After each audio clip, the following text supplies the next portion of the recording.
18 नवंबर 2004 में एमएस स्वामीनाथन की अध्यक्षता में एक कमेटी बनाई गई थी।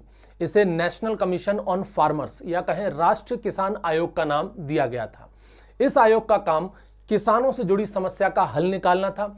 इसके लिए दिसंबर 2004 से लेकर के अक्टूबर 2006 तक कुल 5 रिपोर्टें प्रस्तुत की गईं। पहली रिपोर्ट दिसंबर 2004 में दी गई, दूसरी रिपोर्ट अगस्त 2005 में, तीसरी रिपोर्ट दिसंबर 2005 में और चौथी रिपोर्ट अप्रैल 2006 में और पांचवी और अंतिम रिपोर्ट 4 अक्टूबर 2006 को प्रस्तुत की गई थी। अंतिम रिपोर्ट में किसानों पर आ रहे संकट और किसान आत्महत्या में हो रही वृद्धि के कारण पर केंद्रित थी। रिपोर्ट में कहा गया था कि देश में तेज और अधिक समावेशी विकास के लिए लक्ष्य को प्राप्त करने का प्रयास करना चाहिए। एमएस स्वामीनाथन के इसी लक्ष्य को 11वीं पंचवर्षीय योजना का मुख्य लक्ष्य भी बनाया गया था। आयोग ने किसानों की समस्याओं के समाधान के लिए कई सारी सिफारिशें भी की थी, जिसमें से एक सबसे प्रमुख है एमएसपी पर। एमएसपी पर उनकी क्या सिफारिश थी, पहले उसको जान लेते हैं। स्वामीनाथन आयोग ने किसानों को उनकी फसल की लागत का 50% देने की सिफारिश की थी। इसे फसल में लगने वाली लागत को 3 हिस्सों में A2, A2+FL और C2 में बांटा गया था। पहले इन तीनों को समझ लेते हैं। A2 की लागत में फसल की पैदावार में हुए सभी तरह के नकदी खर्चों को शामिल किया गया है। इसमें बीज, खाद और केमिकल से लेकर के मजदूरी, ईंधन और सिंचाई में लगने वाली लागत भी शामिल होती है। A2+FL में फसल की पैदावार में लगने वाली कुल लागत के साथ साथ परिवार के सदस्यों की मेहनत की अनुमानित लागत को भी जोड़ा जाता है, जबकि C2 में पैदावार में लगने वाली नकदी और गैर नकदी के साथ साथ जमीन पर लगने वाले लीज रेंट और खेती से जुड़ी समस्या और जो दूसरी चीजों के लिए हम लोन लेते हैं या ऋण लेते हैं उस पर लगने वाले ब्याज को भी शामिल किया गया है। स्वामीनाथन आयोग ने C2 की लागत में ही 1.5 गुना यानी 50% और जोड़कर फसल पर एमएसपी देने की सिफारिश की है। अभी CACP फसलों पर जो एमएसपी तय करती है वो A2+FL की लागत के हिसाब से तय करती है। A2+FL प्लस 50% फॉर्मूले की वजह अगर सरकार C2+50% फॉर्मूला अपनाए तो एमएसपी में कितना फर्क आएगा, आइए ये समझते हैं। उदाहरण के लिए गेहूं की फसल को ले लेते हैं। रबी सीजन 2024-25 के लिए गेहूं की एमएसपी 2275 रुपए पर क्विंटल तय की गई है। यह एमएसपी A2+FL प्लस 50% वाले फॉर्मूले से निकाली गई है। अगर यही एमएसपी C2+50% वाले फॉर्मूले से निकाली जाए तो कितना अंतर आएगा, आइए इसको समझते हैं। जैसे कि गेहूं उत्पादन की जो अनुमानित लागत बताई जा रही है वो कुछ इस तरह से है। A2 कॉस्ट 903 रुपए पर क्विंटल बताई जा रही है, वहीं A2+FL की कॉस्ट 1128 रुपए पर क्विंटल बताई जा रही है और C2 की कॉस्ट 1652 रुपए पर क्विंटल बताई जा रही है।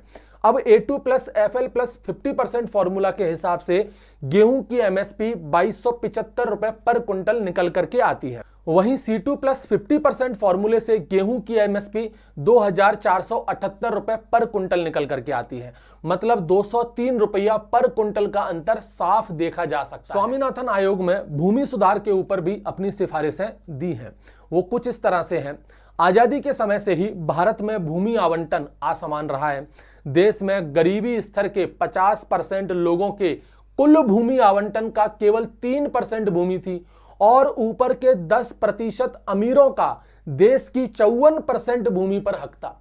स्वामीनाथन आयोग की रिपोर्ट में भूमि सुधारों को बढ़ाने पर जोर दिया गया है।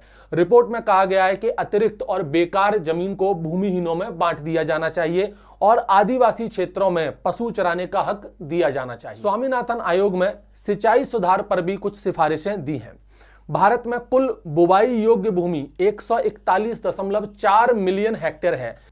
इसका केवल करीब 52% भाग अभी भी सिंचाई की व्यवस्था से वंचित है और वर्षा जल पर निर्भर है। पूरे भारत में अभी भी केवल 35% भूमि ही नियमित सिंचाई की सुविधा में आती है। आयोग ने सलाह दी है कि सिंचाई के पानी की उपलब्धता सभी किसानों के पास होनी चाहिए। इसके साथ ही पानी की सप्लाई और वर्षा जल के संचय पर भी जोर दिया जाना चाहिए। आयोग ने पानी के स्तर को सुधारने पर भी जोर देने के साथ साथ कुआं शोध कार्यक्रम शुरू करने की भी बात कही है।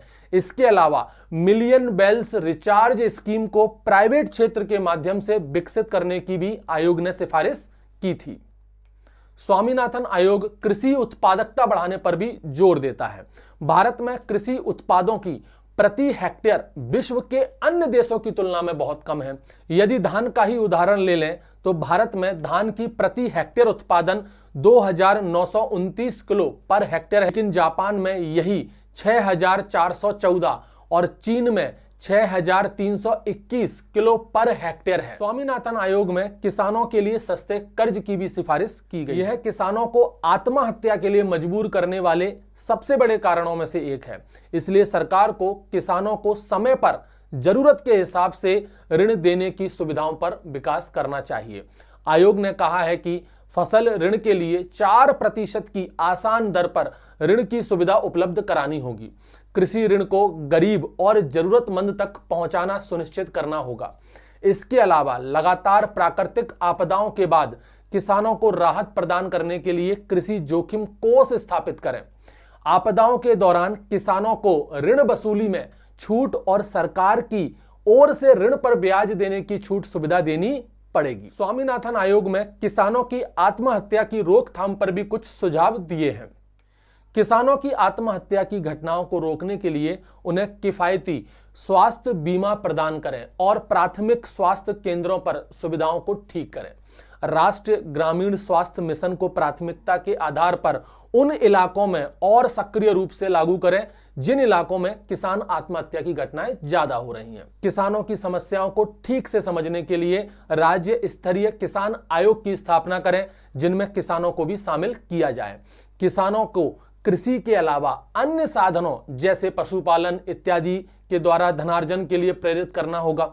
वृद्धावस्था में पेंशन और स्वास्थ्य बीमा के प्रावधान ठीक से लागू किए जाने चाहिए ताकि किसानों में सामाजिक असुरक्षा की भावना पैदा ना हो। स्वामीनाथन आयोग में जैव संसाधनों के विकसित करने पर भी ध्यान दिया गया है। जैव विविधता तक पहुंच के पारंपरिक अधिकारों को संरक्षित करना, जिसमें गैर लकड़ी के वन उत्पादों तक पहुंच शामिल है, जिनमें औषधीय पौधे, तेल पैदा करने वाले पौधे, लाभकारी सूक्ष्म जीव शामिल हैं। ब्रीडिंग के माध्यम से खेती के लिए उन्नत जानवर पैदा करना, साथ ही मछली पालन, मधुमक्खी पालन जैसे कृषि संबंधित क्रियाओं को बढ़ावा देना है।